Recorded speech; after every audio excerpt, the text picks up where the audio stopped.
Don't you love it when things are both easier and more affordable? Like when the rain washes your car for you. Or like when you save up to 10% by bundling your renters and auto insurance with USAA. Bundle with USAA and start saving. Get a quote today.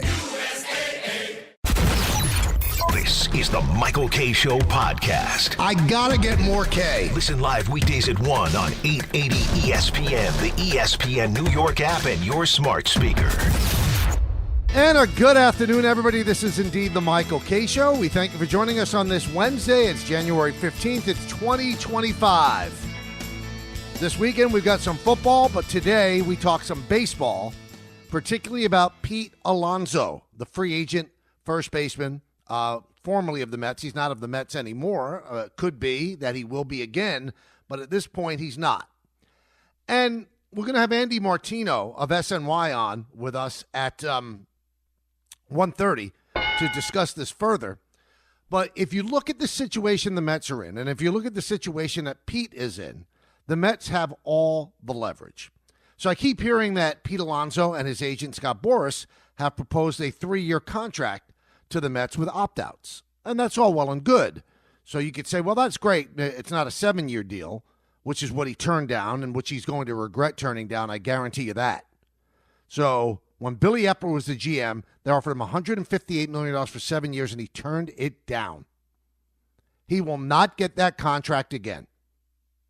Now, he might get an average annual value a little bit higher, but the 3-year deal that everybody talks about, it's kind of laughable. What if he's asking for 3 years at $120 million? The Mets don't have to do anything. The market is not there for Pete Alonso. Every team that had come into the season needing a first baseman have essentially gotten a first baseman. And they've done it in a way that is quite more economical than the big contract that Boras is seeking for Pete Alonso. For a while there, it was said that the Yankees had interest in Pete Alonso. Not true. They never did. They never did. Now, you could spin it any which way you want, but the Yankees are not giving a 30-year-old first baseman 7 years. Those days are over, and that's what's running against Pete Alonso right now. There's a couple things running against him. First basemen historically in the age of 30 or higher don't do well with long-term contracts. They don't age well. Pete Alonso's coming off a bad year. The only reason that you Met fans out there are even clamoring a bit for the Mets to do anything they can to bring Pete Alonso back is because of the home run he had against Devin Williams in the Milwaukee series. That's it. Because before that, you were done with Pete Alonso. He didn't have a good year. A lot of strikeouts, not as many home runs. But that home run made you fall back in love with him all over again. Great. He's lovable. He's the polar bear. He's the guy that's come up through the system. He's the guy that has a chance to spend his entire career as a New York Met, finish with 500 home runs. And to that I say, you know what? Get over that. There have been great players before that left teams that they came up with. If you're a Met fan, you have to say, do I trust in Steve Cohen and do I trust in David Stearns? And right now, David Stearns holds all the cards. Where is Pete Alonso going? Why would he give him $30 million a year other than the fact that it's a gold watch, extra $5 million that you're giving him because he's a homegrown Met and the fans love him? That's it. That's the only reason. I say that Pete Alonso should get anywhere from $24 to $25 million for 3 years. If the Mets give him $100 million for 3 years, they're out of their minds. Now, Andy Martino, who I mentioned we're going to have at 1:30, he has a story on SNY.TV, which is very interesting. And I think it bodes very poorly for Pete Alonso. In the story, and what we'll get into it with Andy when he's on, it essentially says that Steve Cohen is going to abide by what David Stearns wants to do. He trusts him. He's not going to put his hand in this one just to bring Pete back at a higher salary and more years because he thinks the fans want it and because he likes Pete. There are things that I think that Steve Cohen will Bigfoot David Stearns on. I think the Juan Soto deal was all Steve Cohen. Because David Stearns, who's very smart, who sees the market for what it is, probably would have not given a 15-year, $810 million contract to Juan Soto. Probably.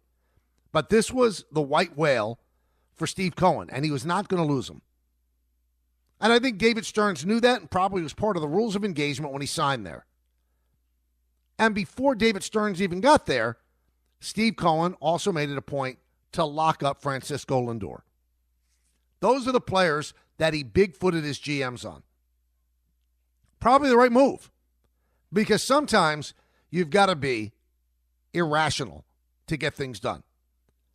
But the Pete Alonso situation is not a time that you have to be irrational.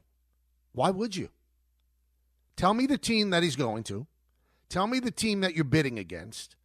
Tell me how this impacts your team to such an extent that you're not going to be able to compete for a playoff spot. The Mets have so many options at first base. They could move Vientos there. They could sign Bregman to play third. They could move Vientos there, and they could use any of their young players at third. So many things that they could do rather than pour all that money into Pete Alonso. Now, one other thing, that's the elephant in the room, and I think a lot of the reason that a lot of teams took a one-year approach to their first base problem, like the Yankees did with Goldschmidt. Vlad Guerrero has 1 year left on his deal with the Toronto Blue Jays, and it doesn't look like they're getting any traction to get a deal done. And he's already set a limit. He's going to negotiate up to the first game of spring training, and after that, he's not negotiating at all. And by the way, I think that's moronic. And I'm not just talking about Vlad. I'm talking about any player who goes, you know what, I'm setting a limit, and once the season starts, I'm not going to negotiate anymore. Well, first of all, it's not you in the room. It's your agent. And if the Mets want to call up Vlad Guerrero's or the Blue Jays want to call up Vlad Guerrero's agent on April 15th and offer him $40 million a year for 10 years, you mean to tell me that Vlad Guerrero's, nope, I set a limit. So ridiculous. You don't have to be involved in the negotiations. You can tell your agent, get it done. If it hits a number, come back to me. I don't want to hear it all the time. I don't want to be distracted, but of course you can negotiate. I love the big tough guy approach. I'm not negotiating after this point. Good, don't negotiate. Then, if you break your leg, you're going to be sorry that you didn't negotiate. But I digress. Why would you sign Pete Alonso to a long-term deal if there's a chance that you could get Vlad Guerrero, who could be another one of those players where Steve Cohen is going to tell his GM, I'll take care of this. And Vlad Guerrero is going to hit the free agent market at 27. Pete Alonso's 30. And if you want proof of how late contracts for first basemen age, check out Albert Pujols. Check out Miguel Cabrera. Awful. Those contracts aged awful. You want a contract that aged well? Freddie Freeman. Putting up the same WAR that he always has. But Pete Alonso coming into this offseason is coming in with about a 2 WAR. That's not worth the money that he's demanding. He either has to come really down in his expectations for himself, or he's not going back to the Mets. He's just not. And when you talk about the 1 year option, you can say, well, that opens them up for Vlad Guerrero. No, it doesn't, because it's his option. The problem that Pete Alonso has is that he fired his agent after the 7-year, $158 million offer that the Mets gave. Hired Scott Boras. So Scott Boras obviously knows he has to get more than 7 years, $158. Not happening. I've told you all over the years, over these 22 years that I've spoken with you, I think Scott Boras is great for the player. Great, smart. But sometimes he misreads the market, like he did last year with Snell, like he did with Montgomery, like he did with Chapman. He misread it. Now you can say, well, it was a great bounce back that he had with Juan Soto. Let me let you in on a little secret, and this by no means is disparaging to Scott Boras. I could have represented Juan Soto and gotten that deal. I could have. And I'm not that bright. When you have a great player who's young and everybody wants, there is no limit. But when you represent a 30-year-old first baseman that not everybody wants and you're still commanding big money, it's not happening. Everywhere they've turned, they've run into a problem. Yeah, everybody thought the Tigers were a possibility. Well, then the Tigers signed Gleyber Torres and they moved Colt Keith over to first. There's two teams left over that might be of some interest. Seattle, who really doesn't want to spend that kind of money. And before they even think about spending that kind of money, well, they've got to try to trade Castillo to get his $24 million a year off the books. And then you do wonder, if they trade Castillo and they sign Pete, does that make them better? I don't know. I don't think it does. Then the Angels are another possibility. They have Nolan Schanuel over at first, who doesn't hit for enough power, obviously, to be a corner infielder. But I don't think that the Angels are going to go there either. All Scott has to do is find one dumb owner. That's always been the saying. Just find one dumb owner. But baseball's gotten too smart. The guys that are running baseball operations are as smart as Scott Boras. In the past, Scott Boras could flex because he was smarter than the average GM, who was probably an ex-player, a grizzled old ex-player, who didn't have the information overload that these MIT, Harvard, Yale, Princeton guys have. Just didn't have it. I've told you the story before. When Scott Boras was in his heyday, he would give a binder to each team of his prospective free agents, and it would have these eye-opening statistics. He doesn't do that anymore. Why? Because everybody has those statistics. And what the statistics tell every single GM, including David Stearns, you don't invest that much money in a first baseman that's 30 years or older. And you certainly don't give him all those years. So I actually feel for Pete Alonso. Good guy, been a good citizen. Met fans seem to like him. They seem to love him. And I see why. He's an endearing figure. Homegrown guy. And the Mets haven't had a lot of those. But you can't throw good money after bad. It doesn't make sense. It's a dumb play. Steve Cohen has made $22 billion in his life because he's smart. He's not dumb. Steve Cohen waited a full year to bring in David Stearns, to wait for David Stearns to be available. He's too smart to take away David Stearns' authority on this play. Why? Because the fans like Pete Alonso? Silly. Silly. And if you give him a long-term contract, you're roadblocking yourself to the chance that you might get Vlad Guerrero. And I'm going to let you in on a little secret, everybody. Vlad Guerrero, to me, I'm not throwing huge amounts of dollars at him. He's had shape issues in terms of like coming into camp in shape or at last year he was great. The year before he was awful. He's had an up and down career. He's not the best first baseman in the world, and you don't know what you're going to get from him on a year-to-year basis. Would I take a run at him? Yeah, I would. Would I go crazy and empty the bank like I did for Soto? Absolutely not. That's not that player. That's not that player. So you can't get too giddy about it. But David Stearns has war gamed this whole thing. He knows who's out there. He knows where he could pivot. He knows exactly which way he could go. But to overpay for a guy because he's a homegrown Met is dumb. It's dumb. I think the problem with Pete Alonso was that he saw what Aaron Judge got. And he got Judge envy. Oh, that's what I deserve. I'm a homegrown Met. He's a homegrown Yankee. Blah, blah, blah, blah. I deserve what he makes, which is $40 million a year, 9 years, $360. But Pete has to come back down to earth. He's not near the player that Aaron Judge is.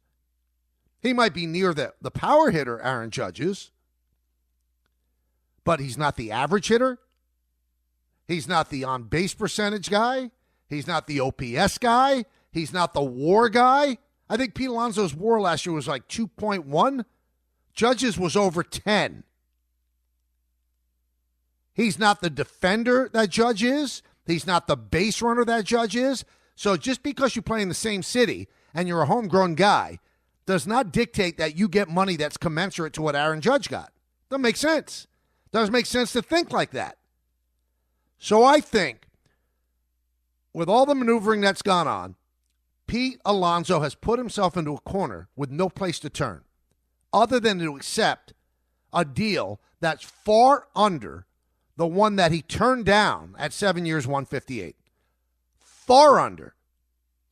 Now, if somehow Boras could get some team to bite on the 3-year, $90 million deal, God bless him. God bless him. It's funny, though, because we always talk, we don't pay that much attention to average annual value. Because we always say, well, it's the total value that you get. Well, if you got him $90 million for 3 years, well, you know what happened? He lost $68 million from the deal that he turned down. Over 4 years, more. But if Pete signs that 3-year deal and has a meh year this year, he's not going to opt out. So the next time that he becomes a free agent is when? Going into his age 34 season, game over. Game's over. So my message to Met fans, you better get over it. And you better not try to pressure your owner and your GM to sign this guy at any cost. He's not that player. He's a good player. He's not a sign him at any cost player. I think David Stearns knows it. And I believe that Steve Cohen knows it. You can't throw good dollars after bad. If there's a team that starts bidding and you actually have somebody that you're bidding against, then that's a legitimate reason to up your offer. The fact that there reportedly is a 3-year offer on the table from Boras' side to the Mets and they haven't taken it tells you that the average annual value of that deal is probably ridiculous. He's probably looking for over $40 million a year. Crazy. Why would you do it? What first baseman gets that? Tell me what first baseman gets that. Look at the first base. All I ask all of you, look at the first baseman contracts. So the Yankees gave a big deal to Mark Teixeira. And Mark Teixeira helped them win a World Series in 2009. But the second half of the 8-year deal, he was terrible. He was injured all the time. It was not worth the money.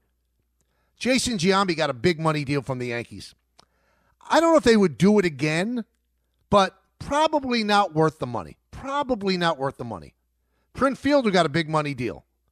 Got hurt, and obviously that was not a good contract. I'll go chapter and verse with first baseman. And Pete doesn't have the body that looks like it's going to stand up. Maybe it will. I'm not an expert on that. But the Mets can't bid against themselves. The offer I would give him right now, we'll give you $75 for 3 years. I know you're risking that you're insulting him, but this is big business, baby. If you insult somebody and you hurt their feelings, well, get over it. Are we insulted if you're asking for, the moon and we don't want to give you the moon? Well, we're going to give you what we think is market value for a first baseman. We're going to look at what Matt Olson gets. We're going to look at what Freddie Freeman gets. And then we're going to offer you a contract. We're not going to offer you a contract based on the hopes and dreams of your agent. We're not going to do it. 1-800-919-3776. Let's go to the phones, and let's go to Dave. He's on the car phone. Hello, Dave. Hey, how you doing, Mike? Good. What's up, man? I'm a Yankee fan, but I'm not a Yankee fan, but I'm not a Met hater.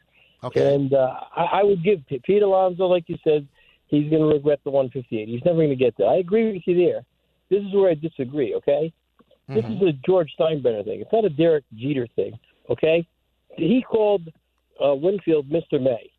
This guy Alonso, it's not just one home run you're talking about. He had 4 home runs in the postseason. He's not a postseason 120 hitter like Aaron Judge. He doesn't drop the ball that a 2-year-old would have done like Aaron Judge, okay? Yankee fans don't care if Aaron Judge hits 200 home runs this year in the regular season. You know that, and I know that. They're not going to be jumping up and down clapping. They're going to be thinking, oh, my God, what happened in the playoffs? Pete Alonso hits some big home runs. I'm gonna push back on you a little bit. There's no way you're a Yankee fan if you're talking like that about Judge. There's no way. There's no way. Hey, I'm the biggest Jeter fan in the world. Anything you ask me about the guy, I'll tell you. I think if anybody compares But you don't. Jeter with Judge, You think that a smart Yankee fan doesn't care if Aaron Judge hits 200 home runs in 2025? They don't only care about the postseason. All they care about is the playoffs. Well, that's their problem, then. That's their problem. You got to get to the playoffs, dude. You got to get to the playoffs. That's Derek Jeter. He says it every time. He doesn't care if they lose, if they don't make the playoffs, if they lose in Game 7 of the World Series. Derek Jeter said a million times, you lose, you lose. That's it. Aaron Judge does not produce in the playoffs. Pete Alonso did. That's the bottom line. What did the Mets win? What did the Mets win with Pete Alonso producing? Tell me, what did they win? Who did the Mets play? They played the same team that the Yankees played. Yeah, I know. But what did they win? Did they go to the World Series? You're saying that he produced. Okay, hit the big home run. They had a couple of home runs in the series after that. He had a terrible season. So what I'm asking you, Dave, what would you give him then? You're absolutely right. I'm not going to argue with you. What would you give him? What would you give him? Tell me what you would give him. I'm asking you what you would give him. Being a homegrown guy, and everybody in the team likes him. He's a good in the clubhouse. The fans love him. What I say, I would give him, you would hang up the phone. Give him 4 years at 80. Give him 4 years at 100. Or 4 years at 120. I wouldn't. No. I would give him 4 years at 100. I definitely would. I think you're right. But I mean, if you're looking for over $30 million a year or $40 million a year, you're out of your mind. I give him $25 million a year. He's worth that. I'm not saying he's a bad player. I love the fact, and that's a problem with Yankee fans, I'm going to tell you. And it's a problem that's the mindset of the organization. Either you win the World Series or it's a failure. It's a terrible mindset. Terrible. And I know that George Steinbrenner said it. He said it a long time ago in a place far, far away, and the sport was completely different. And Derek Jeter has kept it going, and you know what? Aaron Judge is as well. And it puts pressure on players that they don't need that kind of pressure. It only makes it tougher in a very tough sport. But to say that what a guy does in the regular season doesn't mean anything, do you forget? Okay, Aaron Judge dropped the fly ball in the fifth inning. Terrible. Absolutely terrible. Had a double and a home run, too. You forget the home run he hit against Clase? So the big numbers weren't there, but he did get big hits. He had a double, 2 walks, and a home run in Game 5. But we forget that because they lost and he dropped the ball. People's mindset has to change. And also, what our caller just said, well, he's a good guy. Who cares? Some of the best players in baseball history were miserable human beings, terrible people. Lawrence Taylor's one of the greatest football players of all time. Really? You want him over for Thanksgiving? With the stuff that he's done, he's been proven to have done? I mean, if we're going to judge people on nice guy, okay, then give Pete Alonso $50 million a year. There's a lot of people making a lot of money contributing to their team. They're creeps. They're creeps. You don't pay somebody because they're a nice guy and that the fans like them. That's dumb. It's dumb. Oh, he's a nice guy. So what? Well, he's homegrown. So what? What's he worth? Let's put it down into a computer sheet, and what does it spit out? And I'm telling you, the Mets have it spitting out that he's not worth the money that he's asking for. Let's go to Gooch in Queens. Gooch. Mike, how you doing, Mike? Good. Mike, what's up, man? I got a question only you could answer, Mike. If Aaron Judge, as great as he is, does not get a World Series ring, does he still go to the Hall of Fame? Absolutely. I knew you would say that, Mike. Love you. Yeah. I mean, really, I think the Hall of Fame, Gooch, is sometimes used as a tiebreaker because if you look at the numbers of Mattingly and Kirby Puckett, they're almost identical. Kirby Puckett's in the Hall of Fame because he won 2 World Series at the Twins. Donnie never went to one. That's the tiebreaker. But if Aaron Judge hits 500 home runs and he already has won 2 MVPs, some would argue he should have had a third, he's going to the Hall of Fame. He's a Hall of Fame player. Ted Williams didn't get a ring. He's a first ballot Hall of Famer. I know we concentrate on the championship. I get it, and that's the finishing touch. That's the cherry on the sundae. But there's no doubt with his arc going the way it is that Aaron Judge is a Hall of Famer. If he never, ever wins a World Series ring, has nothing to do with it. Shouldn't have anything to do with it. Let's go to Dove and Passaic. Dove. Hey, good afternoon, Michael. Great Hello. show as always. Thank you. I'll tell you the truth. I'm very, very upset about this whole Guerrero situation. If the Yankees signed Goldschmidt because they are planning on in 2026 being all in on Guerrero, that's a very stupid strategy. It's asinine. Guerrero said he doesn't want to play for the Yankees, and now they're going to hold out. We're going to go with less of a first baseman because we think that we're going to be in on him. Well, That's who's the number first one. baseman? Wait a minute. Who's the first baseman that they didn't sign? Christian Walker. I don't mind that they missed out on him, but they didn't make a bid on him. That's the problem I have. Well, because look at the money he got. They didn't want to put that money into it. And Dove, it's not so much Guerrero, okay, that the Yankees are worried about. The Yankees have to plan for the future with Aaron Judge, 6'7", 282. He's not going to play the outfield forever. At some point, they're going to transition him to first base. They can't tie up first base for multiple years. That could be the year they want to move Aaron Judge to first base. I don't think they have a shot at Vlad Guerrero. I agree to what you're saying, but there are two other points that I want to make. Christian Walker was only in for 3 years, so Right. that might have been perfect. And he also, you could always slot someone over. They have to expect that Stanton's going to be out. They have to at least 40 to 100 games. He's going to miss. So if you got a player like Arise, he can't field, but you know what? It doesn't matter because someone has to take his place. I don't think the Yankees should be thinking about what they can get next year. They have to worry about now. No, Because, like you Dove, said- I respectfully disagree. I'm sorry. That's not the way business is done. You have to think 3-4 years down the line. Of course you have to think about next year, and you want to field the best team that you could this year. Paul Goldschmidt's a really good player. I know he's older, but a couple of years ago he won the MVP. And is he going to put up better numbers than Anthony Rizzo has the last 2 years? Yes. Yankee first baseman has been a black hole the last 2 years with Anthony Rizzo's injuries and the lack of performance by everybody they put in there. No. Absolutely, you have to think about the future. You can't just think 1 year and then think about the next year. You're going to run contrary to what you need to do. That's a bad way to run a business. Just think about this year. No, you'll end up being a bad team. Let's load up for this year, not worry about 2026. Those things are planned out. They've got plans for like the next 5 years. Their A plan, their B plan, their C plan. That's what a good organization does. Sure, the Dodgers have plans out 5 years. You don't just think about this coming year. You think about people that are coming up through your system. You think about potential free agents. All of those things have to be taken into account. It's silly not to. Andy Martino of SNY, our good buddy, is going to join us in just a moment. We'll get some more clarity on this. Hey, if you're able, please help people affected by the California wildfires in 2025. Donate at redcross.org/ESPN to help the Red Cross respond and help people recover. Andy Martino is next on the K Show right here on 880 ESPN. This is a mini meditation guided by Bombas. Repeat after me. I'm comfy. I'm cozy. I have 0 blisters on my toes. And that's because I wear Bombas, the softest socks, underwear, and T-shirts that give back. One purchased equals one donated. Now go to bombas.com/ESPNpod and use code ESPNpod for 20% off your first purchase. That's BOMBAS.com/ESPNpod and use code ESPNpod.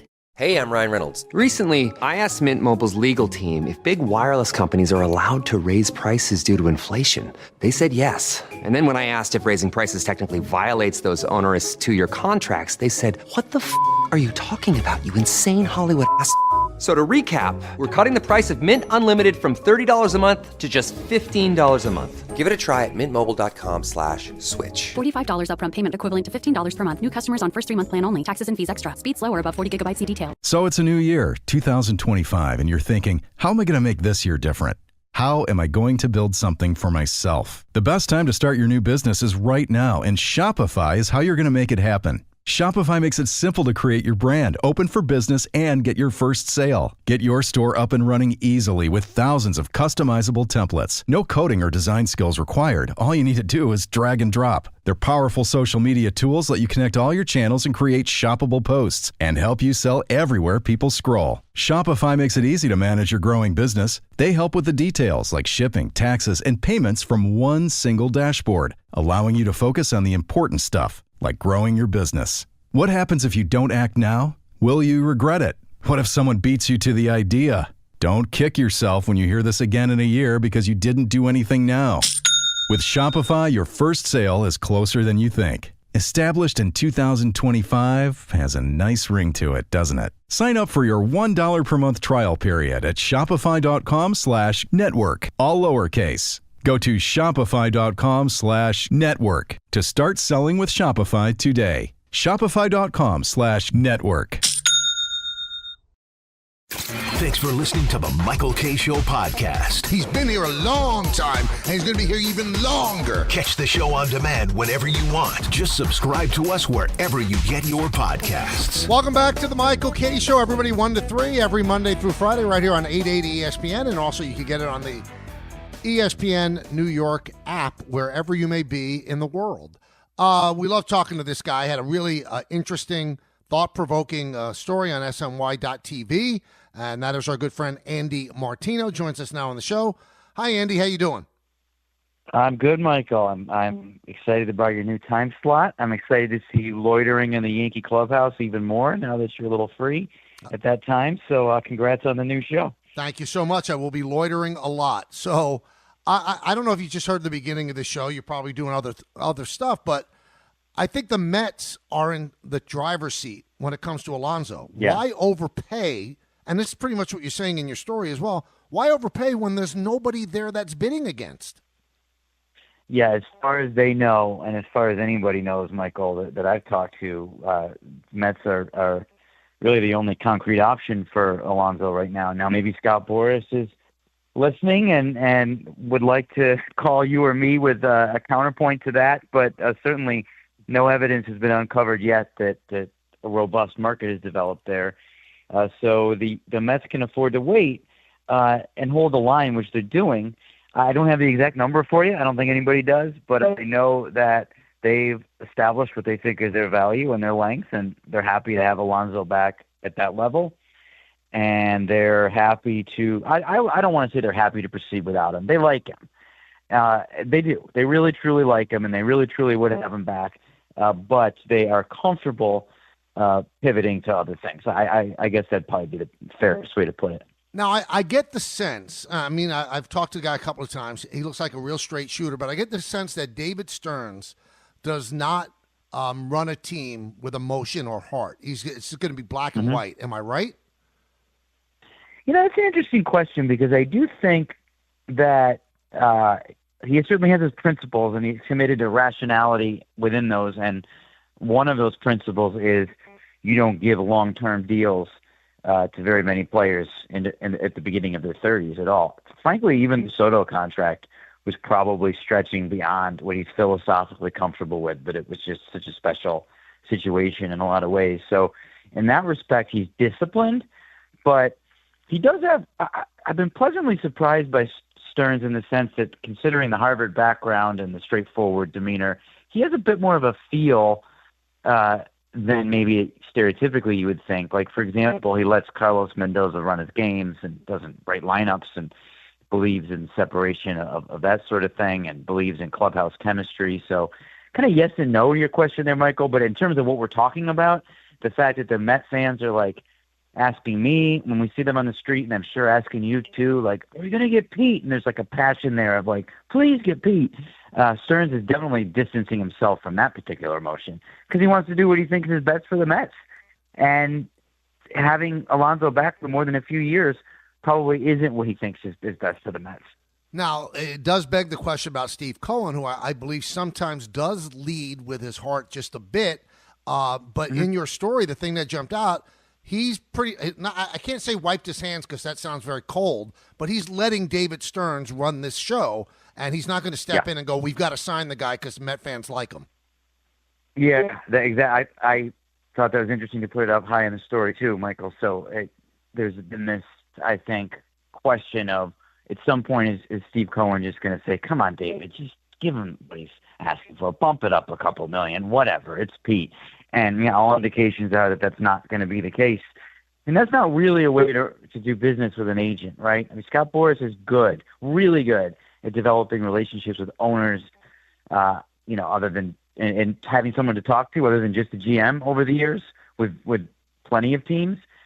But the Mets want it very clear to any agent in any situation that Stearns is in charge, and Cohen does trust him. He's not micromanaging. Look, Cohen certainly was heavily involved in the Soto situation, just like Hal Steinbrenner was involved in the Soto situation. There's certain players that are ownership level, but for most free agencies, including this one with Alonso, Cohen really is remaining disciplined on that and is letting Stearns do his thing. And if Stearns advises X, Y, or Z is a bad idea, Cohen is in the mode where he's going to listen to him. That's the respect that he has for him right now. Stearns has been there 1 year.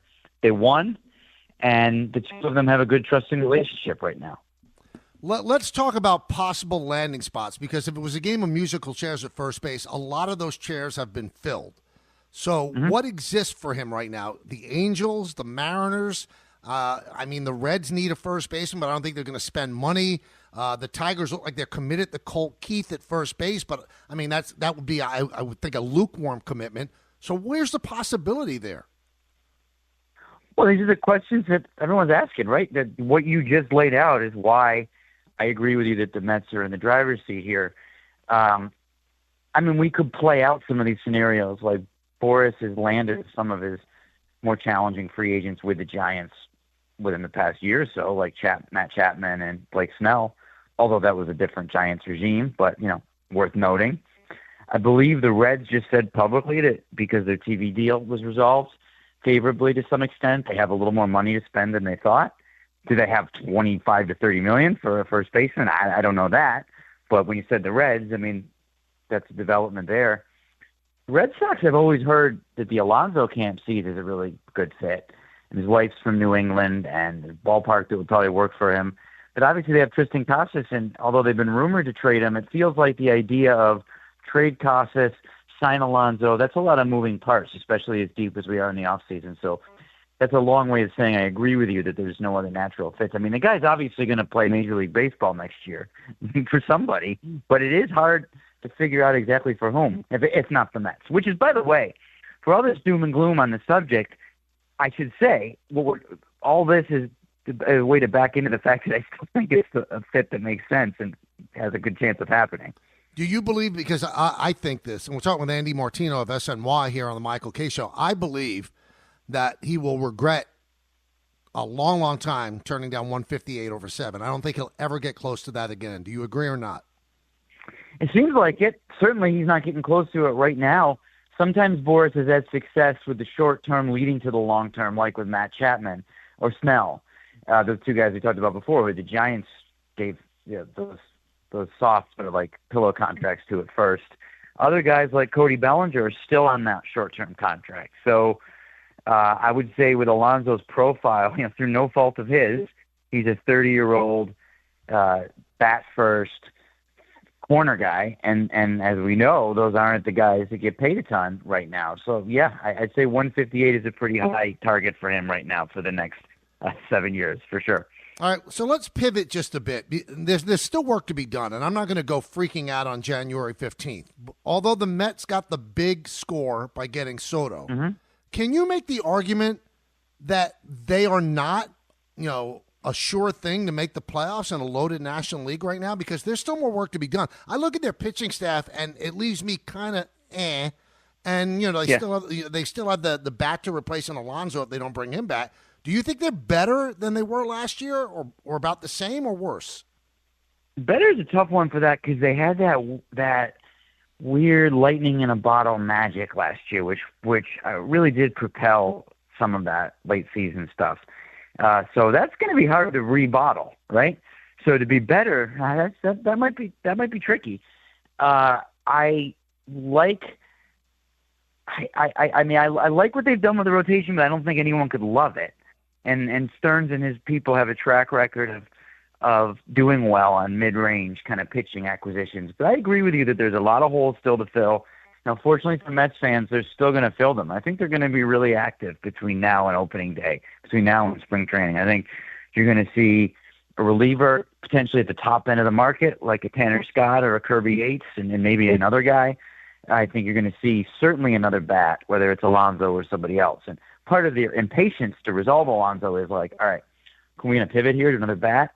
because you have to do that at some point.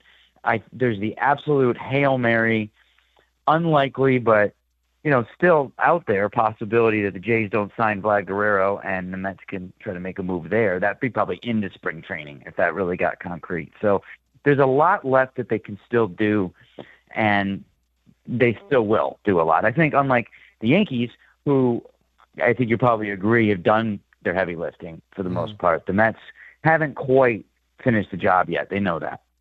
So let's talk a little bit about Vlad Guerrero, because I find it interesting. And this isn't about you, but a lot of people, say, well, he's going to be next year's Juan Soto. And I watch Vlad Guerrero a lot. He has moments of greatness, but he is a seriously flawed player who has an up-and-down career. Juan Soto has an arc that goes straight up since his time with the Nationals. He's a Hall of Fame arc. With Vlad Guerrero, I mean, there's a lot of questions about his game.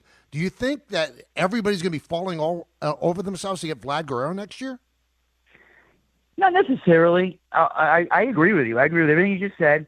And he suffers from the same thing that Alonso suffers from, in a sense that his body type, his tools, he's younger, which helps, right? He's 25, but he's the corner guy, the big boy, and they don't get paid like they used to. So, no, I don't think a Soto-Ohtani kind of market develops for Guerrero. Plus, his relative inconsistency. Is he the Guerrero of the good years or the Guerrero of the so-so years? And all those things probably hurt him a little. I think he's going to get really rich. I don't think he's going to be talking about a one-year deal or anything like that because of his age. But, Soto got, 765, so if Guerrero gets 400 or 500, it's not Soto level, but he's going to get a lot. But no, I agree that it's not going to be quite the same thing. With the only maybe caveat on that being that sometimes these things get absolutely irrational and crazy.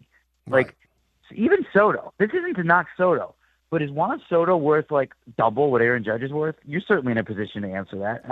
I would guess you'd say no. No, so but I think the age was the big, the multiplier there. Yeah, for sure. But in terms of his overall game, like if I'm not close. I don't think it's close.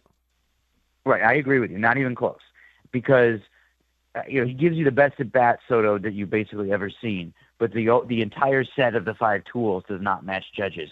Judge's timing and Soto's timing as free agents, for a million different factors, meant that Soto made so much more between the teams that were in it and the year and all this kind of stuff, right? That factors into what a price tag is. So what I'm saying is, maybe Guerrero becomes that guy where he becomes irrationally expensive, but I agree with you that he's not actually that guy on the baseball field quite. One final thing. Were you surprised, Andy, that the Mets didn't go in hard on all the top-flight pitchers like the Snell or the Fried or the Corbin Burns?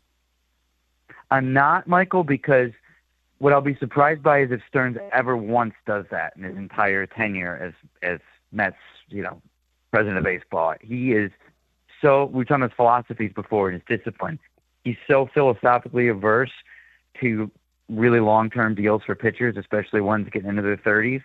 I don't think we'll almost ever see it. I mean, the Mets did bid huge on Yamamoto, but he's younger, and that was unique as an international guy. That was one that Steve Cohen was involved in, kind of like a carve-out situation. But in terms of the top 1 or 2 free agent starting pitchers on the market every year, which this year, of course, are like Burns, Fried, those guys, I don't think Stearns is ever going to advocate going for one of those guys. And, in fairness, he made his name in Milwaukee by building pitching staffs without doing that, and that's why he made a lot of money to become the head of the Mets. So that is the way that he looks at things. The one thing that I would push back on a little bit, and I essentially agree with his theory, but although starting pitching has been devalued throughout Major League Baseball, they've done it themselves, there is an incredible value to have a horse on your staff. And as Andrew Friedman once said, if you're going to be the rational one in free agency, you're always going to finish third. So, as you said, you don't think the Mets are ever going to get that sort of pitcher then? It's hard to be that categorical, but if you're going to be about something, this is a decent shot to take for me, because I know how much he doesn't want to do that. I know, again, circumstances year in, year out could change. I'm not disagreeing on the value of having a horse like that myself personally, but you're asking me if I'm, your question was if I'm surprised that the Mets took that tack. Right. No, Do I think it's going to work out every year? Of course not. But I can tell you that Stearns is this is what he believes. And I think Brian Cashman, who's pretty disciplined himself, would tell us, hey, that takes a lot of discipline to every year take a pass on the top guy. But that's probably what Stearns would do if it were always up to him. Great stuff. Wise, not position player wise. Right. Obviously, 15 years for Soto, but that was something that Cullen was involved in. So I do wonder if we injected everybody with truth serum and David Stearns was just running the Mets without the owner's influence. I wonder if Soto would get that contract. I doubt it. Yeah, and I don't wonder if Brian was running the Yankees, I don't think they would have offered that contract to Soto either. That's what I was just going to say. Those are owner deals, not head of baseball operation deals. But, there's a place for those in the game, too. But, yeah, I agree. Well, read Andy's story on SNY.TV. Very, very interesting. Andy, I always love having you on. Thank you for popping on with us. Always love coming on. Thanks, Michael. Thank you. That's Andy Martino of SNY. Let's hear from you. He laid out a lot on the table. 1-800-919-3776. That's the number. Mike Lupica joins us at 2:30 because it's Wednesday, and every Wednesday at 2:30, that's his spot. So stay right here on 880 ESPN. My dad works in B2B marketing. He came by my school for career day and said he was a big ROAS man. Then he told everyone how much he loved calculating his return on ad spend. My friends still laugh at me to this day. Not everyone gets B2B, but with LinkedIn, you'll be able to reach people who do. Get a $100 credit on your next ad campaign. Go to linkedin.com/results to claim your credit. That's linkedin.com/results. Terms and conditions apply. LinkedIn, the place to be, to be. There's one thing that will forever change the way you sleep, and it's the softest 100% organic cotton sheets from Boll & Branch. You'll fall asleep faster, wrapped in the most luxurious comfort. You'll never sleep hot again with sheets that feel breathable to sleep in. You'll experience the purest softness on night one and feel your sheets get even softer with every wash. Discover the difference with 15% off your first set of sheets at bollandbranch.com with code SPORTS15. Exclusions apply. See site for details. TaxAct knows filing taxes can be confusing, so we have live experts on hand who can help answer any questions you may have. Questions like, can I claim my SUV as my home office if I answer work emails in my car? If I adopted 12 dogs this year, can I list them as dependents? And, am I doing this right or am I doing this very, very wrong? Our experts have the answers to those questions and many others. TaxAct. Let's get them over with.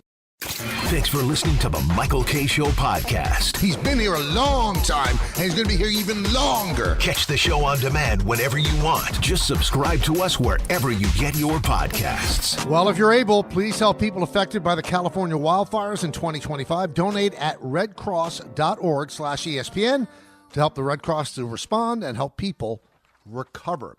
All right, so interesting stuff from Andy. Let's continue on that path. A lot of people want to talk about it. 1-800-919-3776.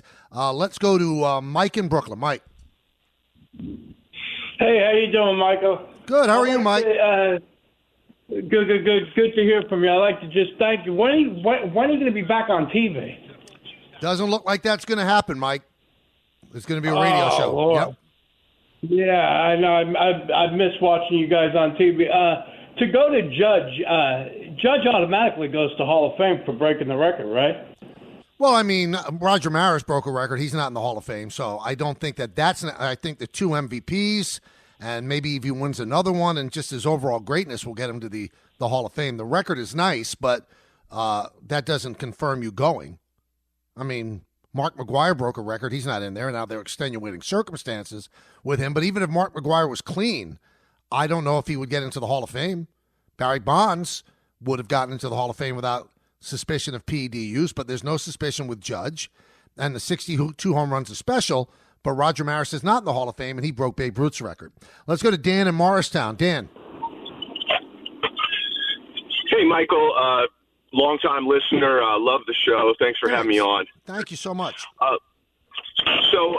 Just want to say, lifelong Mets fan here. I'm in my mid-40s, and I just don't understand the overall lunacy of the Met fan base when it comes to Pete Alonso's contract.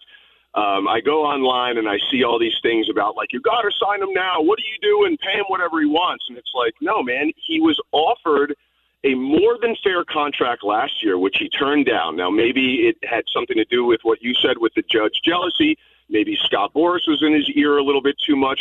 But for whatever reason, he turned it down.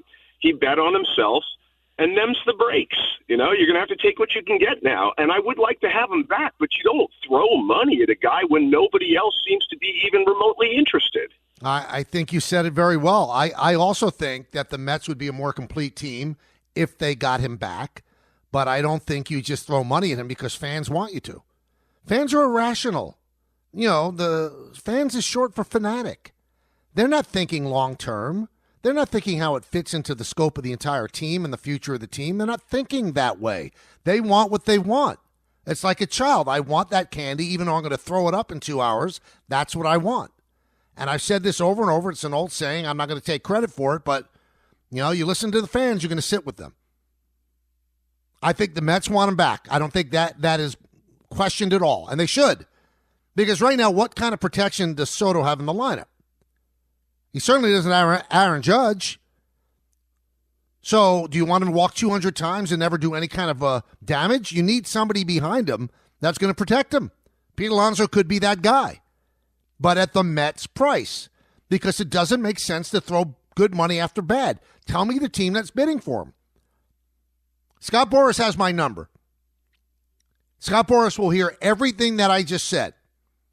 Scott Boras can text me, he can call me, and tell me the teams that are bidding for Pete Alonso.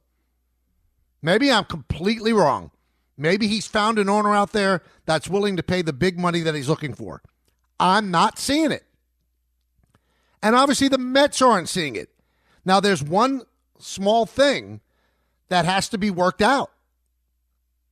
The Mets have to make a decision at some point and move forward. So I'm not saying that they draw a line in the sand, but teams are reporting to spring training February 10th, 11th, 12th. It's coming quick, man. So you can't have this unresolved. Because if they don't have Pete Alonso, who's playing first? And if you say, okay, it's Vientos, who's playing third? In Andy's story, they want to bring back Winker. Winker's a nice player, but I don't think he replaces Pete Alonso, certainly in the damage category. He just doesn't. So at some point, the Mets have to go to Pete and Scott and go, you know what? We got to know by this date if you're taking this. And if not, we've got to move on. We're telling you we want the guy. We're telling you he's important to us. But we're not going to wait forever. We're not going to have a hole on our team as we go to Port St. Lucie. It doesn't make sense for us to do that. It's not a wise way to run a team. Just not. It's simply not the way to do it. We'll continue with this other stuff as well with Mike Lupica coming on at 2:30. So keep it right here. We're on until 3. At that time, it'll be Don, Hahn, and Rosenberg. That great show runs from 3 to 7, so tune in for sure. Stay tuned right here on 880 ESPN. Thanks for listening to the Michael K. Show podcast. You know what? Check yourself. Hear more from Michael K. weekdays at 1 on 880 ESPN. Suck it up and like it. The ESPN New York app and your smart speakers. This episode is brought to you by Allstate. Some people just know they could save hundreds on car insurance by checking Allstate first. Like to check the date of the big game first before you accidentally buy tickets on your 20th wedding anniversary and have to spend the next 20 years of your marriage making up for it. Yeah, checking first is smart. So check Allstate first for a quote that could save you hundreds. You're in good hands with Allstate. Savings vary. Terms apply. Allstate Fire and Casualty Insurance Company and Affiliates. Northbrook, Illinois. This is the Michael K. Show podcast. I gotta get more K. Listen live weekdays at 1 on 880 ESPN, the ESPN New York app, and your smart speaker. Oh, yeah. Back on the show, the K Show. It's me and you. You're the co-host, 1-800-919-3776. Just spent a lot of time talking about the Mets with Pete Alonso. The Jets are still interviewing candidates, so it's another day that ends in Y, so it's another interview. Today, they interviewed Vance Joseph. I don't know which way the Jets are going. I really don't. And the more this goes on and the more some, of the candidates that look like they could be somebody the Jets are interested in or kind of predicted to head in other places, you do wonder, does Rex have a chance? I never thought he had a chance. I still don't think he does. But if all the other candidates that are considered top flight candidates go somewhere else, I don't know. But they keep interviewing candidates. I'll give them that. You would think that at some point they definitely should move along and hire a GM at least. Maybe some of the coaching candidates that they desire are still coaching. I get it. But the GMs are available right now. And wouldn't that make a smoother transition? Because you're going to hire a coach and then you're going to hire a GM. You're going to be in a bad situation. You're going to have a coach with all the power, like what Vrabel has in New England. I mean, Vrabel essentially is the GM. They kept the GM, but Vrabel looks like he's going to tell the GM what to do. But do the Jets have a man on their list that's a coach that is strong enough and forward-thinking enough to be the guy that's going to lead the GM? I don't know. Knicks play the Sixers tonight, and that's in Philly, and Joel Embiid is out. Joel Embiid has missed so many games this year. There was a time where, Joel Embiid was rumored to be the object of the Knicks' desire. Boy, they dodged a bullet. They really did. They dodged a bullet. It's incredible. The guy never plays. I feel sorry for everybody. I'm one of these guys on the radio. I'm never going to question the guy's injury, ever. I think it's irresponsible to do that. But he's always hurt. This is January 15th, and this is supposedly from an injury because he tripped over a security rope on Christmas. That's 21 days ago. That's 3 weeks ago. And he's played since then. Well, he's going to miss the Knicks game, so that's good for the Knicks. Good for the Knicks. We'll see how they do. Then the Timberwolves come to town on Friday. I'm looking forward to that one. I think I might go to that game. Next Tuesday is the Hall of Fame announcement. And at this point, it looks like Ichiro, CeCe Sabathia, and Billy Wagner are getting in. Carlos Beltran is right there on the border of 75%. If he doesn't get in this year, then he'll get in next year. I think that Carlos is being unfairly punished for his role in the Astros sign stealing scandal. When you consider that the manager at the time, A.J. Hinch, received he was fired and then sat out of baseball for a year. And now he is a very, very respected member of Major League Baseball as a manager for the Detroit Tigers. And then Alex Cora, who was one of the coaches on that team, he lost his job with the Red Sox for a year. Renicky took over, and then he came back, and he's a well-respected member of Major League Baseball. Carlos Beltran was hired as the Met manager and never got to manage a game because the report came out and the Mets panicked and they fired him. So isn't that punishment enough? Now you're going to keep him out of the Hall of Fame? I hold it completely in a different realm than PED usage. I really do. I think it's gamesmanship. I think it went over the line, and they all deserve to be punished. But who got punished? If you do inventory of what happened to the Astros, none of the players got punished. Hinch got a slap on the wrist. Cora got a slap on the wrist. And Carlos Beltran continues to be punished. Why? Not one. He fell into that category of not one player got punished. Carlos Beltran was a player on that team. But here's what happened. That was his last year. So then he retired. And he was no longer under the umbrella of the Major League Players Union. So he wasn't protected by them. That's why he got hammered. And Altuve didn't. And Bregman didn't. And Springer didn't. None of them got punished. Not one whit. Not one bit. But Carlos Beltran's still being punished. But there's a chance that he will make the Hall of Fame. And his numbers certainly dictate that he should. But I bring up the Hall of Fame stuff because it looks, once again, if you look at not Mr. Tibbs, Ryan Thibodeau does a great job, showing where it's trending and the voters that are coming in that reveal their ballot, that Alex Rodriguez is at about 40%, which means he's not going to get in again because they get 75% to get in. But the interesting thing is there are 12 new voters, first-time voters. And of those 12, those are the ones that have reported so far. There could be more. But the 12 that have revealed their ballots, 9 of them have voted for Alex Rodriguez, which would be the requisite 75% to get in.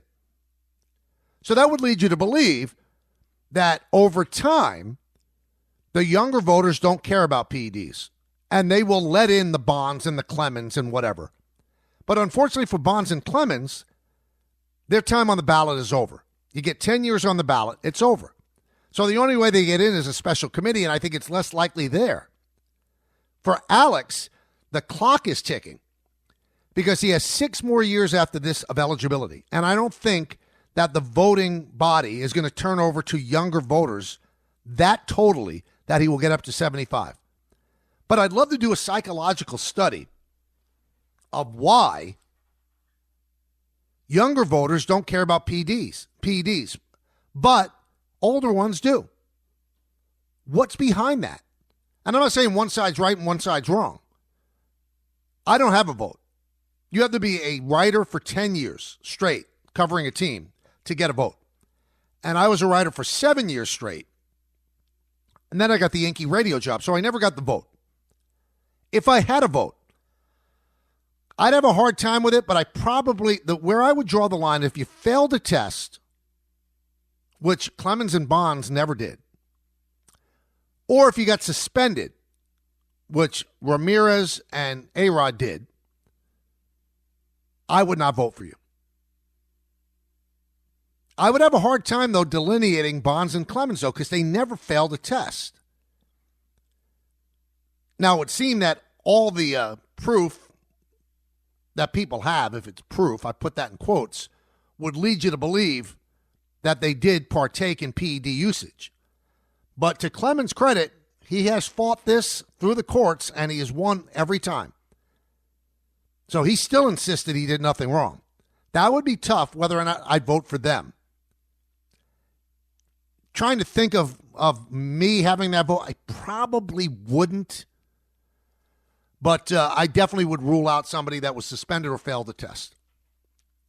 But the younger voters don't think like that, and I'm not saying they're wrong. And I think that baseball puts a much harsher spotlight on PED usage than any other sport. I mean, look at football. It's like it's laughed at. Suspensions are laughed at. Does anybody even remember that Tom Brady was suspended for 4 games because of Deflategate? And the sanctions that came down on the Patriots, is that going to keep Bill Belichick out of the Hall of Fame? No. Football's looked at differently. Well, you know what? This cost of doing business. But baseball, the protectors of baseball, the protectors of the Hall, they take that very seriously. But then there are people that go, well, Pete Rose, he should be let in. Why should he let in? Why should Pete Rose be let in when he broke the most sacrosanct rule in all of sports, not to gamble on your sport? And you go, well, he didn't gamble against the Reds, but he gambled on the sport. And there's a placard that's up in a locker room that you can't gamble on the sport. And the reasoning that people always give now, well, I mean, gambling is so much a part of sports now. So what? You still can't gamble on the sport. Even though baseball's in bed with the gambling apps and football's in bed and basketball and hockey, you're still, if you're a player, not allowed to gamble on your sport. And I don't think that's hypocritical at all, so Pete Rose shouldn't be allowed in. I love when people go, well, it's a museum. Everybody has to be represented. Pete Rose is represented. His cap's in there, his jersey, his bat. It just means you don't get a plaque. Roger Clemens and Barry Bonds, they're represented. Alex Rodriguez is represented somewhere in the hall as well. So don't give me that museum crap. That's a really, really sketchy argument. Makes no sense to me. I know it's a museum. But that doesn't mean that everybody ever played in baseball is in the Hall of Fame. Well, if you're going to really chart the history of the sport, okay, it's chartered. It's charted. Pete Rose is in the Hall of Fame. He just doesn't have a plaque. But there are no young writers that I could do a poll of why they think differently than the older writers. So at this point, the 12 new writers that have joined the BBWAA, 9 of them voted for A-Rod. So that 75 would get him in. Interesting, right? Very, very interesting. 1-800-919-3776. Ace in Brooklyn thinks he has a reason why younger people don't care about the PEDs. What do you got, Ace? How you doing, Michael? Thanks for accepting my call. You got it. Yeah, I was just thinking that I think the reason why younger voters don't care as much is because when we were falling in love with the game, these are the players that were superstars. Like, I don't care what you say about Barry Bonds. That's the greatest player I've ever seen play, and that's because he was the greatest player when I was falling in love with the game. And I think the older voters, they had different players growing up, and they were adults by the time those players were stars, so they held the numbers at a much more prestigious level because the guys that were on PEDs were passing their childhood favorite players and whatnot. Well, So you know what? what I like the way you're thinking, and I like the way you're presenting it. But even the older voters, there would be a tough argument to make that Barry Bonds wasn't the greatest hitter that we've ever seen. That Roger Clemens is not the greatest right-handed pitcher who's ever lived. You don't have to have grown up and loved the sport at a certain time to know and realize that what those guys did was special and unique. But then you have to say, but did they do it because they had help? And then there's so many arguments to this. Bonds was a Hall of Famer before he all of a sudden got freakishly big and his head grew. And Roger Clemens had won 2 Cy Young Awards before there's any suspicion of him of using PEDs. So that's why it's so complicated. And I always do wonder, baseball is so stringent, the writers are so stringent about getting those guys in, but then they vote in people that they know are terrible people. Terrible. And they vote in people that everybody knows use PEDs. But there's no dots connecting them to them. But we know. There's 2 guys that I'm thinking of right now, and I'm going to get myself sued, that I'm certain use PEDs, and they are proud members of the Hall of Fame. Why do the writers ignore that? Why do they ignore that? But they can't ignore Bonds and Clemens or A-Rod or Manny Ramirez. Believe me, if you don't, it's okay not to believe me. There are guys in the Hall of Fame that we all know had illegal help. I don't even have to say their names. If you're a smart fan, you probably know who I'm talking about. But they're in. Every year when the induction ceremony is there, they're there proudly on the dais, sitting behind the people that are getting inducted. But we don't have a problem with that. See no evil, hear no evil. There's no connecting dots. We know they did wrong. We know they used PEDs. We know it. But somehow they got around the speed trap. Hey, one thing I wanted to say about the, we talked a lot about the Mets today. One thing I wanted to say about the Yanks. The last part of their offseason to me is getting a third baseman or a second baseman. So right now, Chisholm's going to play second.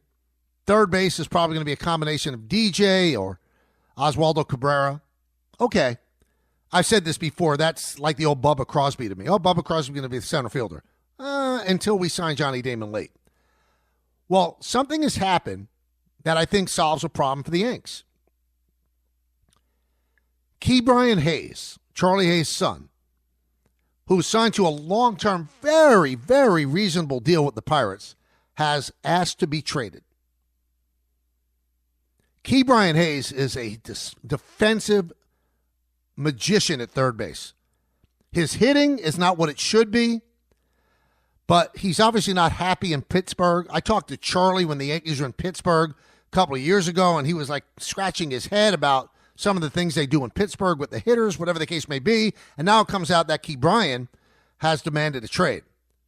If I'm the Yankees, I'm calling the Pirates and going, what do you want? Because Ke'Bryan is signed for a long time at about $7 to $8 million a year.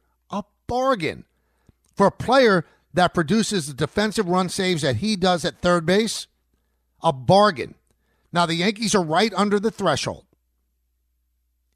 And I don't think they're going to make any significant move until they can trade Marcus Stroman. If they trade Stroman, and let's say there's a team out there that would eat $10 million of the 18 that Stroman's owed, make the move. Make the move for Hayes. That's the move to make. You put him in a stable organization with the coaching and the support from the Yankee staff. I think you would get the best of Hayes. And Charlie Hayes loved his time here with the Yankees. Won a championship in '96, caught the final out in Game 6 against the Braves. So he's part of Yankee history. He would be a perfect fit. So if Brian Cashman is looking for advice, and I know he always wants my advice, that's who I'm looking for. That solves a lot of problems. A lot of problems. Let's go to Larry in Connecticut. Larry. Yeah, hi, Mike. Thanks for taking my call. You got it, Larry. Before I make my point, cool moment. I was walking down the street in Eastchester, New York, 10 years ago. You were walking by. All I said was, no names. And about 2 seconds later, as you walked by, you said, of course. I thought that was pretty cool. Very Miss you cool. on the radio doing the Yankee games. Thank you, man. I want to talk about the baseball. You're welcome. The baseball writers and the hypocrisy. Like, you look at some of the players that are in the Hall of Fame. Phil Niekro admittedly used a spitball, which is cheating, right? Whether you agree or not. No. Phil Niekro didn't. No. Phil Niekro didn't use a spitball. You're talking about Gaylord Perry. Oh, Gaylord Perry. Okay. Phil Niekro and then used you another have. ball. Yeah, that's right. And I apologize. Ferguson Jenkins admitted to smoking pot or marijuana before games. Mm-hmm. And then you have Big Papi. I mean, if you look at his stats, he was fading. He was hitting 15 home runs for 2 or 3 years in a row. Then all of a sudden he started hitting 35, 40 again. You know, if you're going to hold some people accountable, you got to hold everybody accountable. And if you're going to let some of them in, then you got to let them all in my opinion. There is. I hear what you're saying, Larry. I can't really debate you on that because there is some hypocrisy. David Ortiz was in the New York Times story that he had failed an initial baseline test, and all he said was, "I didn't do it." It's like that old rap song. It wasn't me. It wasn't me. And you know what? People believed him. You know why? Because he's a nice guy. The writers loved him. I don't think that all of the writers loved A-Rod. All of the writers didn't love Manny Ramirez. The fact that you could get away with failing a baseline test for PED usage by just saying it was wrong. That was it. And the commissioner backed him up. There were some false positives. That could have been one of them. That's why Papi is in. Now, his numbers would indicate that he's in. Remember one thing about Big Papi. He used to be on the Minnesota Twins. They released him before the Red Sox picked him up. And you take a look at some of the video of him with the Minnesota Twins, different body type. Not a home run hitter. But he made the most of it with the Red Sox and was a huge big game performer. So you look at his numbers, slam dunk Hall of Famer. And he was, first ballot guy. But they do pick and choose their outrage. I will give you that. Let's go to Todd in Dix Hills. Todd. Hi, Michael. Love the show. Always have. Thank you. I want to say, though, very importantly, and I know that it's near and dear to your heart, and I know that you don't let your heart dictate how you talk about certain things, but A-Rod is the type of personality that the baseball family that loves baseball, whether it's a writer, whether it's a customer, a fan, anybody, he just rubbed them the wrong way. End of story. He might be a different guy today, it's possible, but he just rubbed them the wrong way. I wouldn't say anything to do with A-Rod's voting has anything to do with the PEDs, whether the younger guys, the older guys, everybody didn't like him in a uniform sort of setting. Oh, Todd, I will tell you this, and I'll let you make your other point. He's definitely being kept out because of the year suspension and the PED usage. I mean, even if you don't like somebody, I mean, Steve Carlton didn't even talk to the media, and he got in on the first ballot. You can't argue 696 home runs, 3 MVPs, a world championship. He's a Hall of Fame player. Whether they like him or not, that has nothing to do with it. Now, they probably don't give him the benefit of the doubt with the vote because of the fact that maybe they don't love him, but that's not why he's not in. He's not in because of the year suspension. Okay, I would argue that the Ortiz and all the other guys that you had referenced before being in really looked at, if you look at it like that, you say, maybe the PDs really don't have the weight that we thought it does on this vote. Maybe, But, you know what? People like Roger Clemens. I know I love covering Roger Clemens. He's not in. People didn't like Bonds.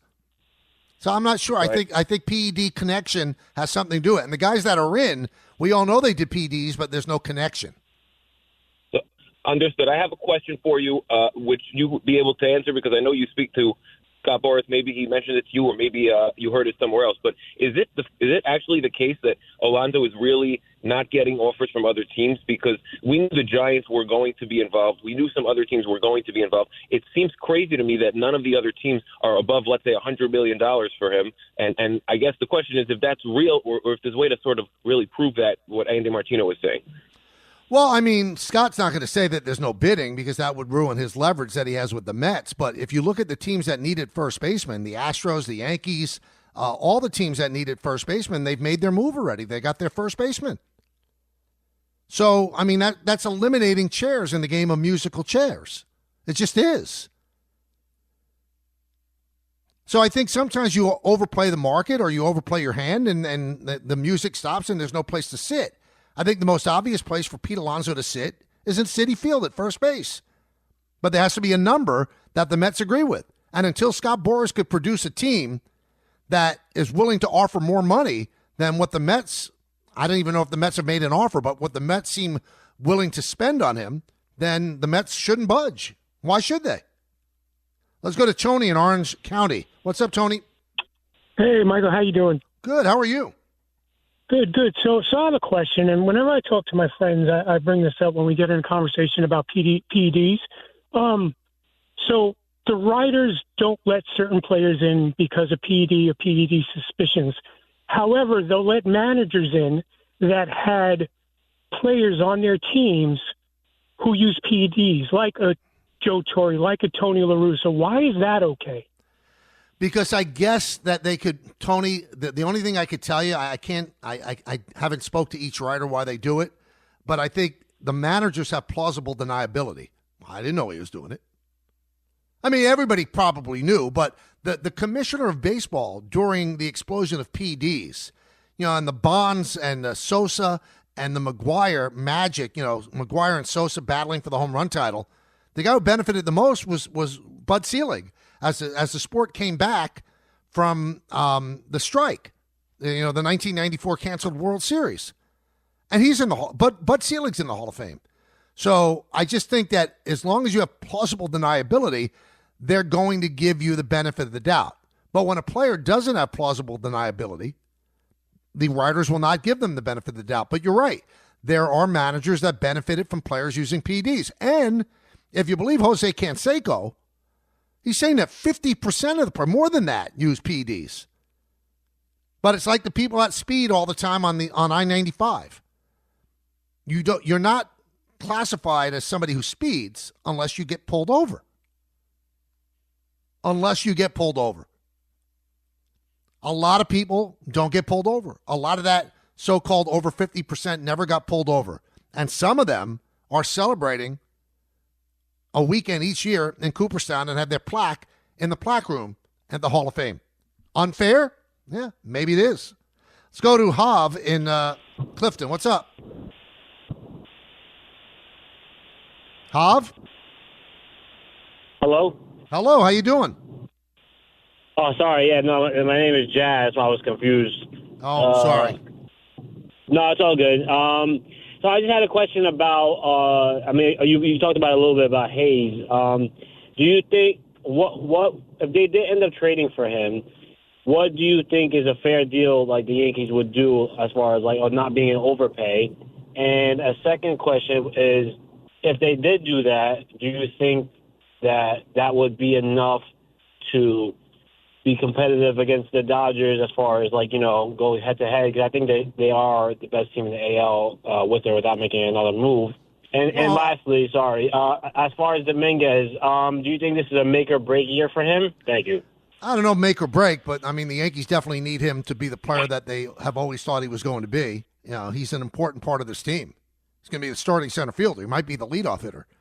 As for what's a fair compensation, he's a young player, so you don't have to give up a lot. The Pirates might ask for a Spencer Jones. They might ask for a Will Warren. I would just tell you this one thing.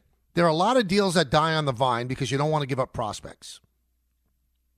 So look at the deals that the Mets made for Scherzer and Verlander, getting all those young players who immediately were on the top 100 prospects list. Strangely enough, this year they're not. So many prospects. The vast majority of them don't work out. So if you could get a guy like Key Brian Hayes, would I give up Dominguez? No, because I have plans for Dominguez this year, so I wouldn't give him up. Would I think about giving up one of my top prospects like a Spencer Jones, maybe even have to really swallow hard and give up a George Lombard Jr.? Yeah, I would, because this is not an old player that's a rental. You have him signed for many, many years. He could be your third baseman for the next 6 years. So I don't think you can actually make a bad offer and insult the Pirates. I think you make a legitimate offer, and that makes the Yankees complete. Now, you said, well, if they get him, does that make them competitive with the Dodgers? They're competitive with the Dodgers right now. Now, I got a lot of pushback on social media about this yesterday when I said the Yankees didn't get blown away by the Dodgers. They lost in 5 games. They should have won game 1. If they brought in Tim Hill, they probably would have. They should have won game 5 if they didn't have that nightmarish 5th inning. They weren't blown out. If you look at the offensive statistics that count, Yankees beat the Dodgers in most of them by a little bit. So there wasn't that much of a disparity. So I think right now, the moves the Yankees have made, the Yankees could compete with the Dodgers in the best of 7. Can they compete with them over 162 games? I'm not sure. But over best of 7, I'd give them a chance because their starting pitching is great and their bullpen is great. And that's what you need in baseball, and the Yankees have that. Mike Lupica, it's Wednesday, 2:30. He joins us all the time, so you definitely want to stay tuned for that. And if you're able, please help people affected by the California wildfires in 2025. Donate at redcross.org/ESPN to help the Red Cross respond and help people recover. Lupica's next, right here on 880 ESPN. Bombas makes the most comfortable socks, underwear, and T-shirts. Warning, Bombas are so absurdly comfortable you may throw out all your other clothes. Sorry, do we legally have to say that? No, this is just how I talk, and I really love my Bombas. They do feel that good. And they do good, too. One item purchased equals one item donated. To feel good and do good, go to bombas.com/ESPNpod and use code ESPNpod for 20% off your first purchase. That's BOMBAS.com/ESPNpod and use code ESPNpod at checkout. Harry Douglas here. Say goodbye to bulky, clunky shavers that clutter your bathroom. Not only do you get an incredible shave, Panasonic's Palm Razor has a sleek, elegant design that adds a touch of sophistication to your bathroom. It also conveniently charges with a USB cord. Visit shop.panasonic.com/sports to shop for the Palm Razor.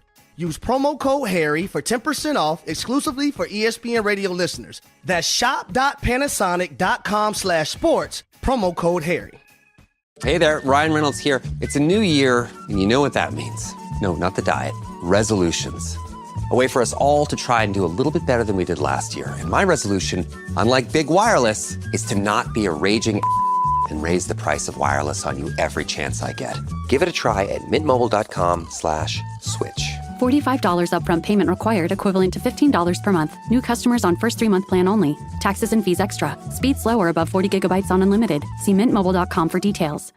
Thanks for listening to the Michael K. Show podcast. He's been here a long time, and he's going to be here even longer. Catch the show on demand whenever you want. Just subscribe to us wherever you get your podcasts. Welcome back to the show. Always one of my favorite times of the week when we get a chance to talk to the great Mike Lupica of the New York Daily News, MLB.com, best-selling New York Times #1 author. He's the real deal, and he joins us every Wednesday at this time. Hi, Mike. How you doing? What do you mean one of your favorite times of the week? Yeah, it is my favorite. I was just being nice to others. Okay, good. Yeah. I didn't want to get stuck on that, but I thought we should establish exactly where we are in this relationship. Well, I want to establish this one thing because I think it's important. Have you yet been interviewed by the Jets for the head coaching job? No, I have not. I know who I think they ought to hire. I think they ought to hire Aaron Glenn. I think he's ready to be a head coach. He's an ex-Jet. He has done a miraculous job with the Lions defense with all those injuries, Michael. It's quite extraordinary. And I just think that he should be the guy, but we can't know who the guy's going to be until we know who the general manager is going to be. And my feeling all along, I don't know what you think about this, but my feeling is they're going to go for somebody who's had the job before. They may not, Dimitrov from Atlanta or somebody. But here's the thing about that, Michael. There's an opportunity if Woody gets something right for a change that they would be in much better shape, I believe, going forward than the Giants. Don't you think? Well, I think the talent's better there, yeah, for sure. I think the Giants are far behind, and when you look at the Giants' division, they're clearly in fourth, clearly. And the Jets are too, but they don't have to be because they've got more talent. They've got more talent, and the worst thing that has happened to the Giants is Jaden Daniels, because the Cowboys, even though they were 7-10, they lost their quarterback. They're never going to be out of it if Dak is healthy, okay? Right. And I don't know who the hell they're going to hire either. But Jaden Daniels coming to Washington and playing like this, Michael, they're going to be good for 10 years or more. They got a coach and they've got a quarterback, and I'm telling you, sometimes I think the one is as important as the other, even in a quarterback lead. Ernie Accorsi always said, I appreciate the work that we do in the front office. He said, but this is a coach's sport. Do you think that Sam Darnold lost himself tens of millions of dollars on Sunday? He might have, Michael, but this is making me crazy, okay? He, by all the yammering, yelling heads in the morning, okay, he got buried for playing 2 bad games after winning 14 games, okay? He was bad. He had 2 bad games.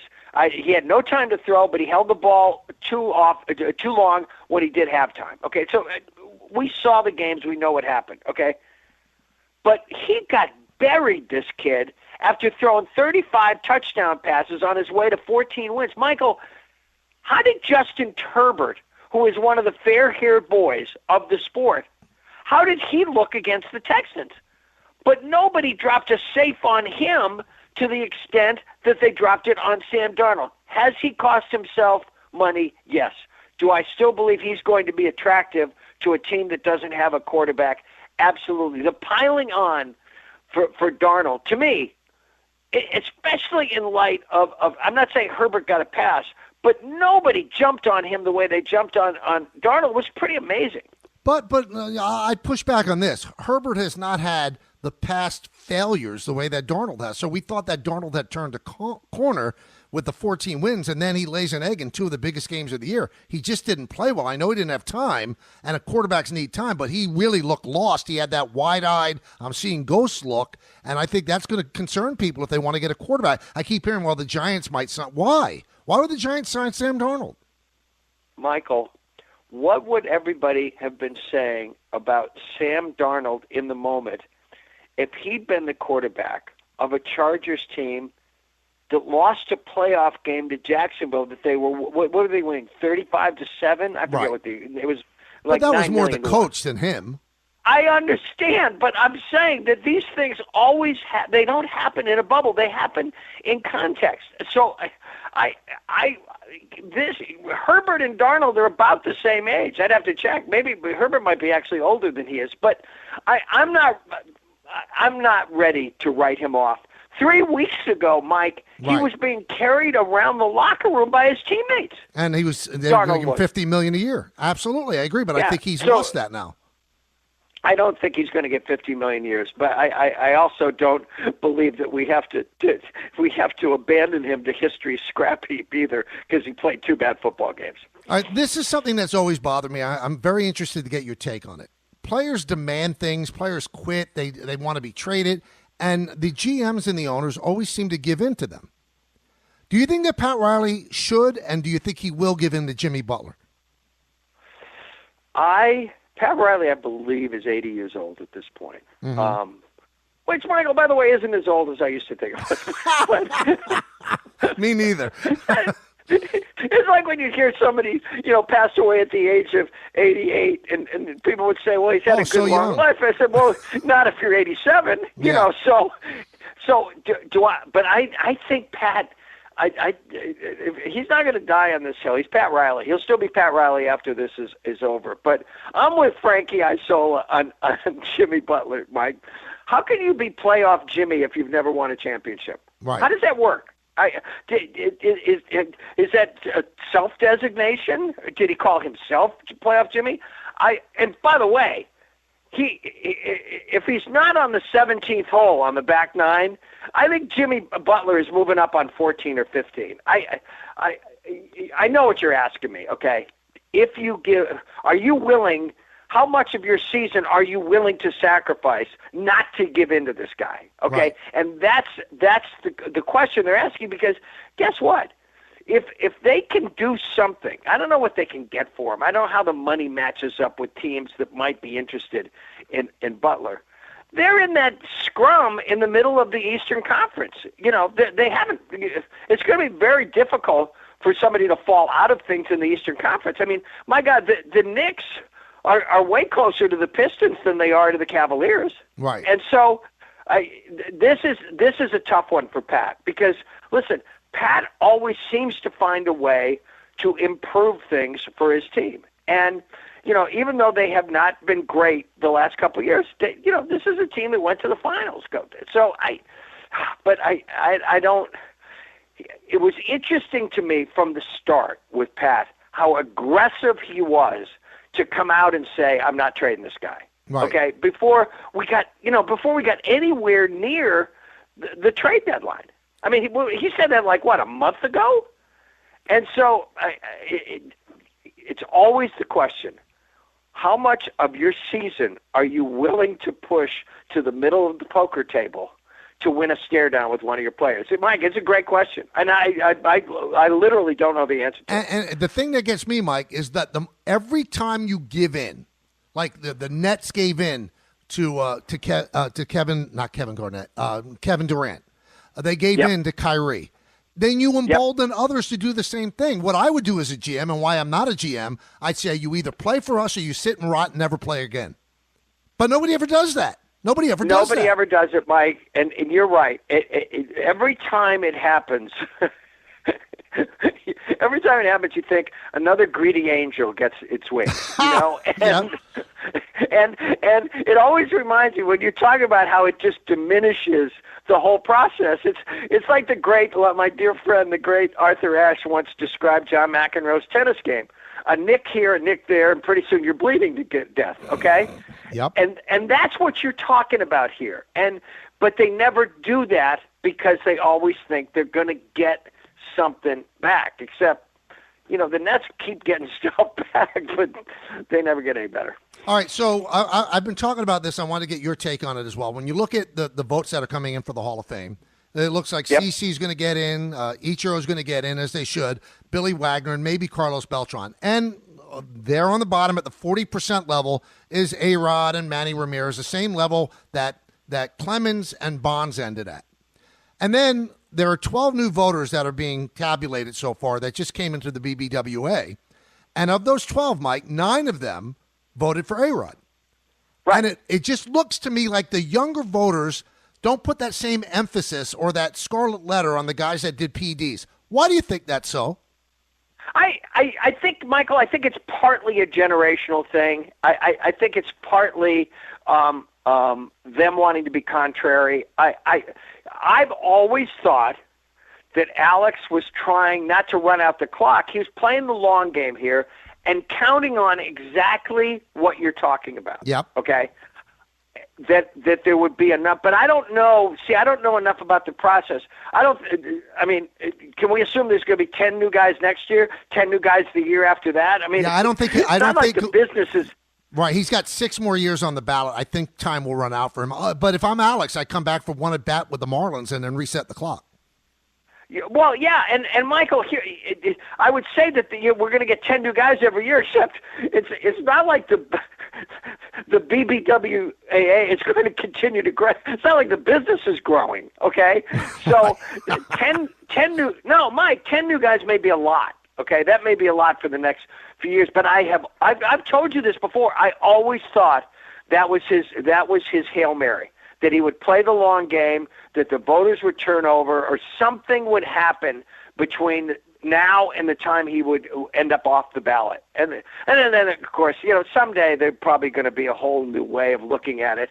I still call it the Veterans Committee. It's not what they call it now. But he might have a shot at that. But those are the guys that really want to keep those guys out.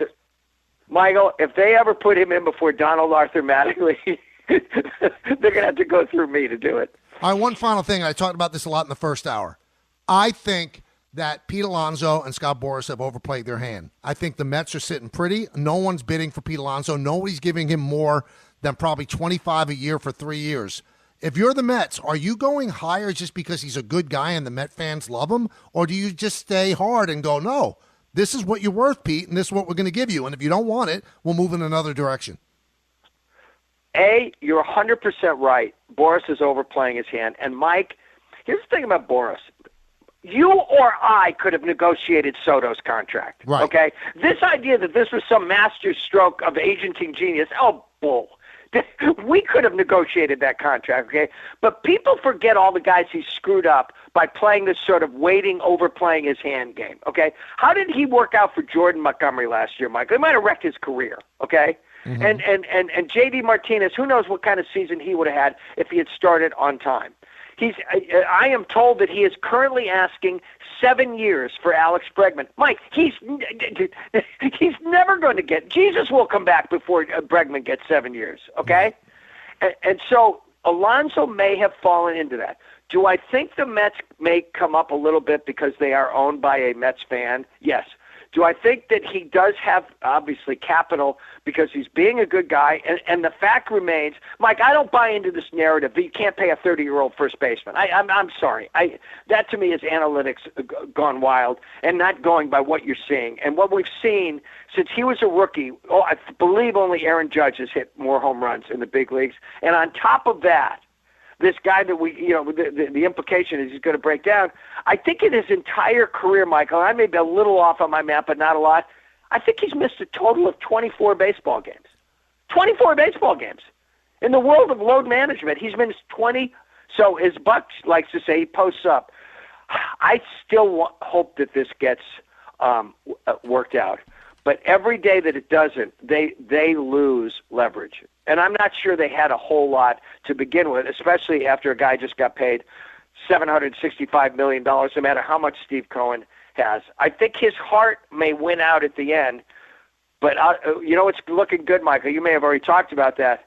That $158 million deal that he turned, he'll never get that. That's looking better and better. He's right? never going to come close, and he fired his agent and hired Scott. So Scott obviously is trying to get more than that, and I don't think it's out there for him. Because you mentioned analytics gone wild. Analytics people, they look at first baseman contracts over 30, and they don't age well. I know. I just think that this young man has You like Michael, him. You got a crush on him. I think there's a better way for you to say that. No, I think if you had a chance. No, I think if we had put you on delay there for a second, Ray, put him on delay from now on. And if we had, I think if you'd had some time to reflect. Michael, I always used to say on the sports reporters, because I don't know if we ever talked about this. I was the only guy over all those years who didn't get suspended at ESPN. Okay, and if you would have had a suspension draft, Mike, I would have been the first pick. First guy suspended. Well, you would have thought it would be me, right? Of course, yes. But I always said to Dick and John and everybody, I never said anything that I actually couldn't see on the page. And if I wouldn't write it, I wouldn't say it. Okay? So the next time you talk about me having a crush on a first baseman, I want you to just take that moment. Just imagine when you were a writer, and there's your screen, and nah, I'm not going to say that. You know what? But you know me. I might have written that. I might have written that word. I might have, yeah. Yeah, and you know what? And what we all have said, Michael needs an editor, right? Yeah, That's yes, what we would have said. When we said that, Michael? Yes, he did. Okay. Yes, he did. Mike, good stuff as always. Talk to you next Wednesday. Okay, pal. I'll talk to you in a week. Bye-bye. All right. Hey, if you're able, please help people affected by the California wildfires in 2025. Donate at redcross.org/ESPN to help the Red Cross respond and help people recover. I will come back. I want to take your phone calls as we head to 3 o'clock. 1-800-919-3776. Hey, get ready to elevate your game this NFL playoff season with FanDuel, because right now, all customers can get a no-sweat NFL same-game parlay for any game. Just place a 3-leg NFL same-game parlay, and you'll get bonus bets back if your bet doesn't win. Same-game parlays are the perfect way to combine your bets for a chance at a bigger payday. Build your own or choose from one of the popular SGPs pre-built for you in FanDuel's top-rated sportsbook app. So what are you waiting for? Get your no-sweat same-game parlay on America's #1 sportsbook. Visit FanDuel.com/K. FanDuel, an official sports betting partner of the NFL. 21 plus and physically present in New York. Opt-in required. Refund issued as a non-withdrawable bonus bets that expire 7 days after receipt. Max wager $5 unless otherwise specified. Restrictions apply, including token expiration. See terms at sportsbook.fanduel.com. For help with a gambling problem, call 1-877-8-HOPE-NY or text HOPE-NY. That's 467-369. Grainger knows space at your facility is limited. As a maintenance specialist, you only have so many spots for backup products in your inventory roster, which means space on your bench comes at a premium. Well, when it comes to breadth and depth, Grainger's got you covered. They've got over 1 million industrial-grade products. Plus, fast delivery helps reduce the inventory you need to keep on hand, freeing up space and capital while giving your operation a winning edge. Call 1-800-GRAINGER, click Grainger.com, or just stop by a local branch. My dad works in B2B marketing. He came by my school for career day and said he was a big ROAS man. Then he told everyone how much he loved calculating his return on ad spend. My friends still laugh at me to this day. Not everyone gets B2B, but with LinkedIn, you'll be able to reach people who do. Get a $100 credit on your next ad campaign. Go to linkedin.com/results to claim your credit. That's linkedin.com/results. Terms and conditions apply. LinkedIn, the place to be, to be. TaxAct can think of a million things more fun than filing taxes. TaxAct is going to name some now. Sitting in traffic. Folding a fitted bedsheet. Listening to your coworker talk about his fantasy team. Digging a hole. Digging an even larger hole next to that original hole. Unfortunately, TaxAct's filing software can't make taxes fun. But TaxAct can help you get them done. TaxAct. Let's get them over with.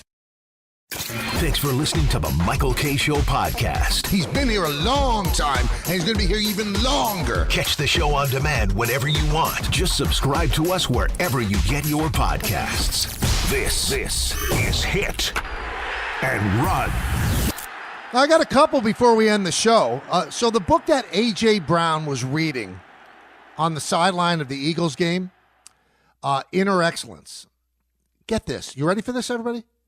It's up 53 million% in terms of sales on Amazon. And here's the question I have. It's a simple question.